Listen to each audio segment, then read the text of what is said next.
It did not begin with a policy document, a court ruling, or a technical trade filing. It began with a sentence. A sentence delivered casually, almost dismissively, but with consequences that would ripple across an entire continent. The United States did not need Canada's lumber. It did not need Canada's cars. It did not need Canada's energy. What it needed, according to Washington, was only Canada's friendship. In that moment, softwood lumber stopped being just wood. It became leverage. Under the Trump administration, cumulative tariffs on Canadian softwood lumber climbed toward 45%, layered through anti-dumping and countervailing duties that tightened year after year. Officially, the justification was fairness. Unfair pricing, market distortion, protection of American jobs. But the real shift was not legal, it was psychological.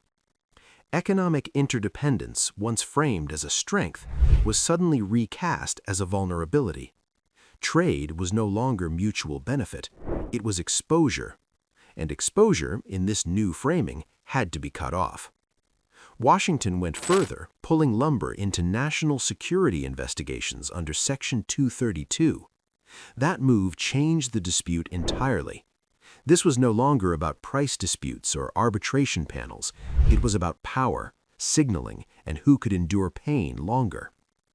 A March 2025 Reuters investigation found U.S. tariffs nearing 45% forced lasting change in Canada's lumber sector.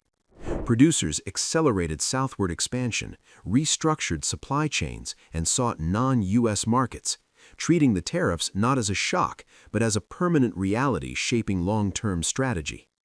The message to Canada was blunt: your access to the U.S. market is conditional. But the declaration carried an untested assumption. If America truly did not need Canadian lumber, then separation should have been painless. Instead, the pressure surfaced almost immediately, just not where Washington expected. Tariffs are often sold as shields, a defensive tool meant to protect domestic industries while foreign competitors absorb the cost. That is not how this played out. Canada supplies roughly 20 to 25% of the softwood lumber used in the United States. This was not a marginal share, it was structural. Entire supply chains, procurement systems, and construction schedules were built around it. The escalation was administrative, not rhetorical.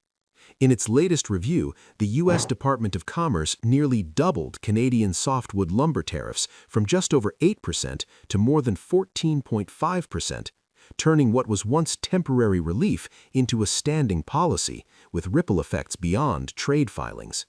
When tariffs locked in, the shock moved faster than American producers could respond. U.S. mills faced long-standing labor shortages, capacity constraints, and aging infrastructure. Expanding output was not a switch that could simply be flipped, yet demand did not pause. Housing demand continued, especially in fast-growing regions. The result was a gap, and gaps in supply chains do not remain empty for long. They reappear as prices. With lumber, steel, and aluminum all facing higher trade barriers, construction costs climbed sharply. Economists traced the effect downstream and arrived at a stark figure: an estimated $14,000 added to the price of an average new home in the United States. This was not absorbed by exporters. It was not hidden in trade statistics. It landed squarely on American buyers.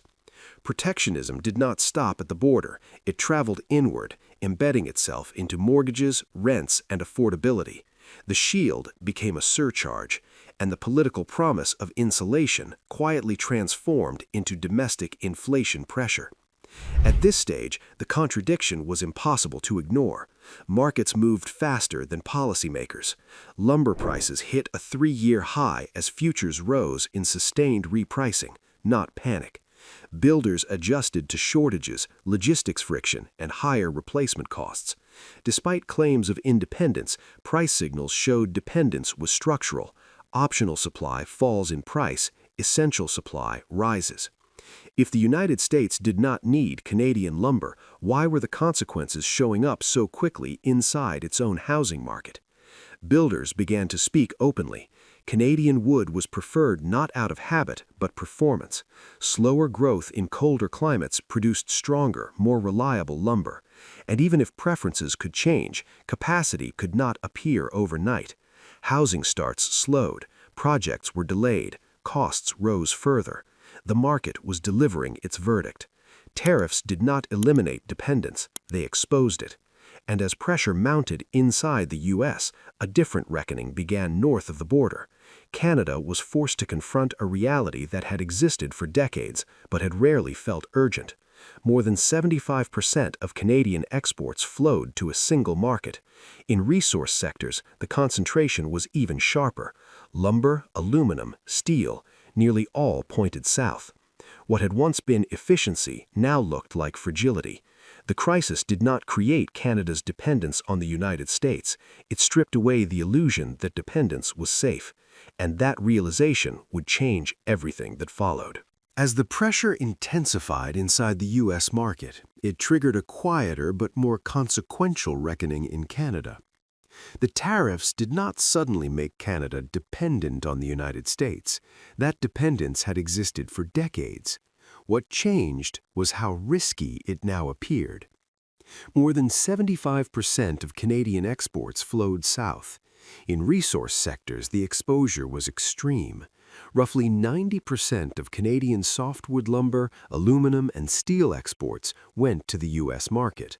For lumber alone, nearly two-thirds of total output was produced for export, effectively locking the industry into a single buyer.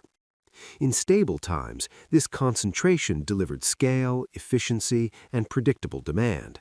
But under hostile trade conditions, it narrowed options precisely when flexibility mattered most. What Washington framed as leverage was forcing Ottawa to see the relationship differently. Access was no longer guaranteed, rules could shift overnight, and political narratives could override economic logic without warning. At this point, the issue was no longer trade fairness or tariff levels, it was risk management. Canadian policymakers began to treat deep integration not as a strength to be defended at all costs, but as an exposure that had grown too large to ignore. Dependence under these conditions stopped looking like partnership. It began to resemble a single point of failure. That reframing marked a turning point.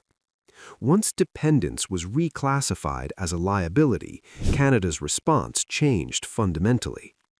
By early January, Canada and the U.S. formally launched structured talks to review their free trade agreement. With clear timelines and top-level political backing, Prime Minister Mark Carney framed the process not as seeking concessions, but as resetting rules after years of growing risky dependence. Ottawa did not escalate rhetoric. It did not chase short-term exemptions or retaliatory symbolism. Instead, it began treating tariffs as a persistent condition rather than a temporary disruption. This shift mattered. Rather than asking how to remove the shock, policymakers focused on how to absorb it. The goal was insulation, not confrontation. Diversifying demand, widening policy space, restoring flexibility across sectors that had grown too tightly bound to a single market. A new industrial strategy emerged, centered on reducing reliance on U.S. demand while preserving the industrial core long enough to adapt. The emphasis was not on winning the dispute, but on surviving it without permanent damage. This approach was captured in a simple but revealing phrase from Canada's natural resources leadership: the need to become masters in our own house. In practice, that meant regaining control over production decisions, financing conditions, and end markets. To operationalize the shift, Ottawa established a forestry sector transformation task force with a 90-day mandate. Its purpose was not to bypass tariffs, but to reshape the industry so their impact diminished over time. Crisis, in this framing, was no longer just a threat. It was leverage for changes that had been delayed for years. The abstract strategy became tangible through the experience of a single company. As tariffs hardened from a temporary shock into a lasting condition, West Fraser's decisions offered a compact view of the pressures facing the entire sector. The company closed its 100-mile house mill in British Columbia, affecting roughly 150 to 200 workers. Soon after, it suspended operations indefinitely at its Hinton, Alberta facility, placing nearly 190 additional jobs at risk. These were not panic moves triggered by collapsing demand. They were calculated responses to sustained trade pressure, rising costs, and narrowing margins. The period was widely described as turbulent. But the turbulence was not just operational, it was strategic.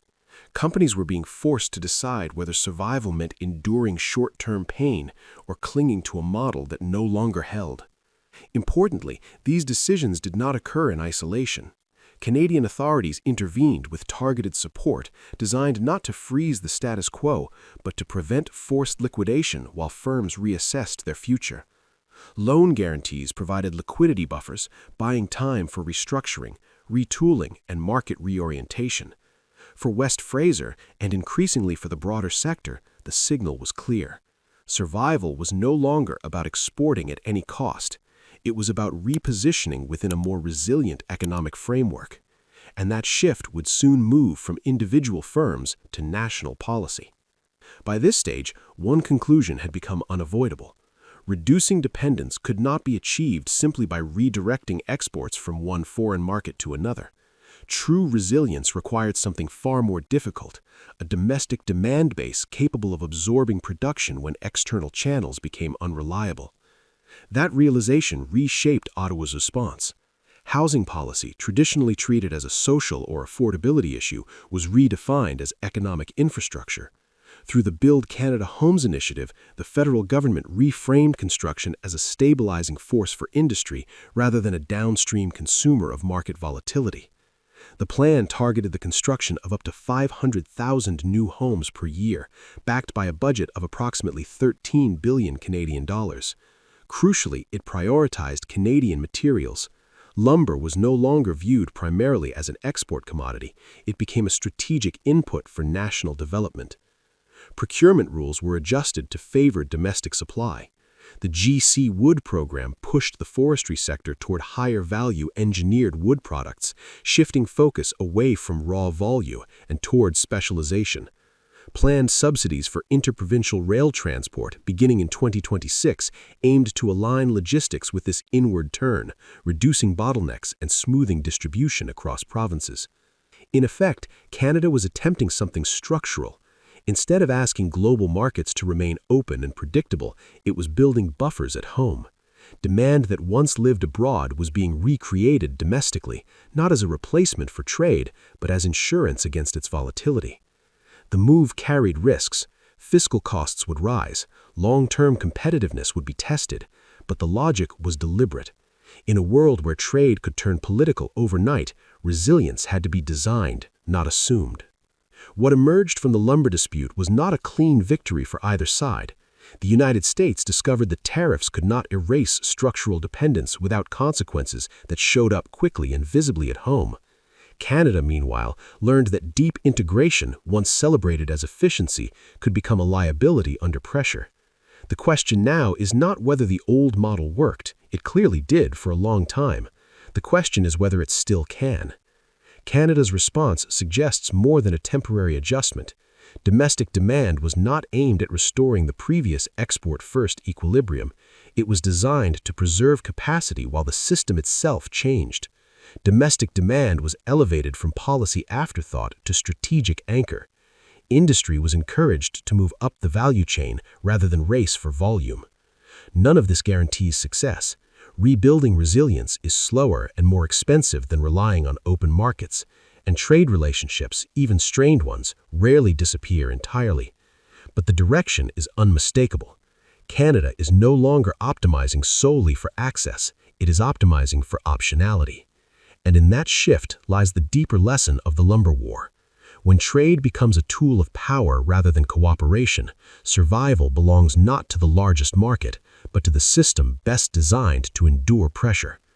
Whether this marks a permanent break from the old export-led model or merely its evolution will will define the next chapter of North American economic relations.